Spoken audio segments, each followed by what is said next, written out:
સૌને નમસ્કાર મિત્રો। જે પ્રમાણે દેશની અંદર જે સ્થિતિ ચાલી રહી છે આપણે બધા એનાથી અવગત છીએ। જો કદાચ દેશની અંદર યુદ્ધની પરિસ્થિતિનું નિર્માણ થાય તો જેના ભાગરૂપે અલગ અલગ જાગૃતતાના પ્રયાસો થતા હોય।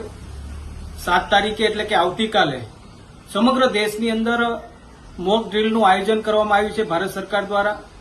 ત્યારે આ મોક ડ્રીલની અંદર આપણે પણ સૌ જોડાઈએ, તંત્રને, સરકારને આપણે સહયોગ કરીએ, કોઈ પણ ડર્યા વગર, ગભરાયા વગર, કારણ કે આપણા દેશનું એક મજબૂત નેતૃત્વ છે।